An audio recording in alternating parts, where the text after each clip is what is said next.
Hey there, this is Andrew bringing you another Keyforge deck reveal and review. I'll be looking at a Dark Tidings deck here. We got Mrs. Pereira of Bookward. Definitely thinking Logos, Star Alliance, Untamed. Logos Shadow Sanctum. Okay. So hoping for efficiency from the Logos, board presence, and some amber control from the Sanctum, and then amber control and speed, maybe a little bit of board control too in the shadows. That's kind of a funny picture there.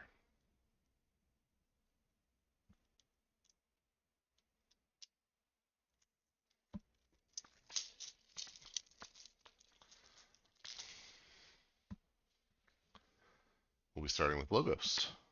Academy Training, that's fun. It's an upgrade that turns one of your creatures into Logos and has Reap Draw a card. You don't want it on an enemy creature because it will not actually turn to Logos. Archon's Callback, Omega, draw 5 cards. Interesting. I don't love it, but maybe good turn 1 play. Mind Bullets. Play deal 1 to each creature for each card you've played this turn, including this one. Okay, that's some good board wipe. Got 2 of those. So that here in our Logos, we're looking to kill boards. Astralis Seaborg. Reap, deal 2 damage to a creature. It can raise the tide if it destroys a creature that way. Bilge Warden, more tide control. Final Analysis. Wow, this is just board wipe heaven here. Destroy each creature. Everybody draws cards based on creatures they lost. Infomorph gives us 2 draw enhancements. Okay. We've got a phase shift. We've got science. Well, science could work well here with. We have a lot of action. That's actually pretty good for science, maybe. Static charge. Okay.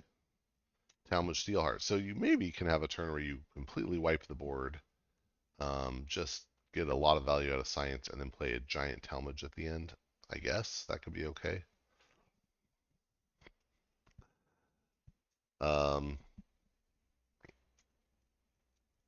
yeah, I don't know. I don't love it. It's a little iffy. I love the Corpulent Collector though. When you play it, it's 7 power. When you play it, you capture all of your opponent's amber and deal 1 to it for each amber on it. Which is often pretty good. Obviously, if he's 7 power and your opponent has 7 amber, he just dies, but can be pretty good. Barrister Joya prevents enemy creatures from reaping. We got a Doorstep to Heaven. That's good amber control. All right. Cleansing Wave. That could be really good after some of these Mind Bullets. So maybe that's a pretty good setup. Hammergram, deal 3 to a creature and stun it. 2 of those. 3 of those. Wow. Heal or harm. Either fully heal a creature and gain an amber, or ready and fight with the creature. Okay. That could be a good way. If you just played the Corpulent Collector, you could heal it and gain an amber. That would be pretty good. Sargassa, this one has a draw icon, and after player raises the tide, a creature they control captures 2 from their opponent. That's interesting. That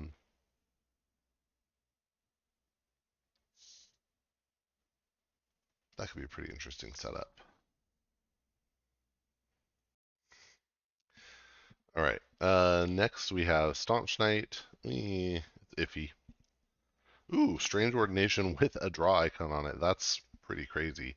Definitely taking the tide to play that. Okay. We've got a Urian. Reap for 2 if it gets to reap. More if it gets armor on it, but I don't think we have a way to give it more armor, so probably not getting much extra benefit out of that. Okay, that just, to me, this seems okay. I don't love it. Cleansing Wave could be a big burst, but it seems weird. And then the Logos is just kind of all over the place. I'm not sure what it wants. Looking at shadows, we have Archon's Revenge, an artifact and ship that has action exhaust up to 2 friendly shadows creatures. For each creature exhausted this way, steal 1. This is a great way to turn, just any shadows creature into a steal. That's kind of nice. We'll see what else we get. Ooh, Depno Spymaster. 1 power Elf Thief with Elusive and Omni. Choose a friendly creature. You may use that creature this turn. That's really nice. So far, is there anything that we would just love to use? I don't know. Maybe the Seaborg. Maybe if we need to control the tide, Bilge Warden. Maybe use a big creature to fight into something. Nothing I love so far. Smiling Root, that's going to be interesting. It's a 1 power Elf Thief with Elusive. And Reap, if you forge the key this turn, take control of an enemy flank creature. Now, you could actually, if you have both these out, right, then you don't need to call Shadows to get to use the Smiling Root. That could be pretty cool.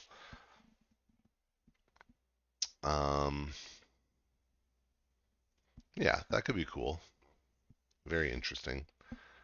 But also very easy to kill both of them, especially with your own Mind Bullets. Ransack, okay, that's a little luck of the draw here, right? Steal one, discard the top card of your deck. If it shadows, trigger it again. Whisper, seeing that a lot lately. Cement Shoes, this gives us a way to raise the tide, deal 2 damage to a creature. It's okay. Francis the Economist, not my favorite. Jackie, Reap, deal damage. Okay. But this is where having the Archon's Revenge could actually be nice, right? Because it turns your Jackie and your Whisper into steals, potentially. Kerwallop, deal 1 damage to each creature, gain 1 for each creature destroyed this way. You could do it to your own Depno Spymaster and Smiling Ruth to get Amber. Maybe it cleans up something after the Mind Bullets, sets up the Cleansing Wave. That's interesting. Sea Urchin, play capture 1, but if the tide is high, steal 1 instead. If we get 2 more Sea Urchins, I'm suddenly going to like the deck a lot more, but nope, we got Seeker Needle and then Walk the Plank. So I think here's the thing with this deck. I think it wants to just blow stuff up all the time, and that's interesting, right? Your opponent might never get to use any creature ever, but I'm not sure that it has a clear enough game plan of its own. Let's count up what I expect for Amber, right? 1, 2, 3, 4, 5, 6, 7, 8, 9. If we think we're going to get something from the science, that could be another couple, right? So maybe 10, 11. Cleansing Wave will probably get us some. Kerwallop will probably get us some. So I would actually expect the Amber to be, we're actually going to get probably a good bunch of Amber here.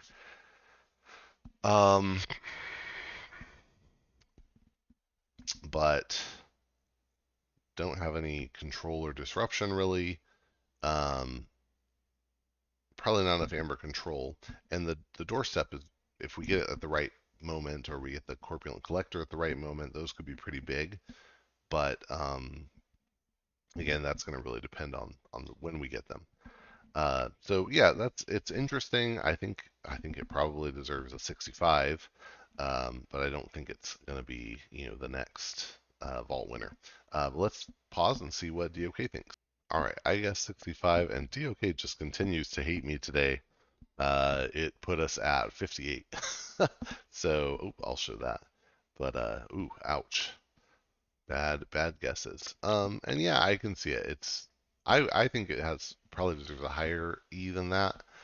But the A is okay. Creature control's even okay, right? But yeah, the board presence is pretty low.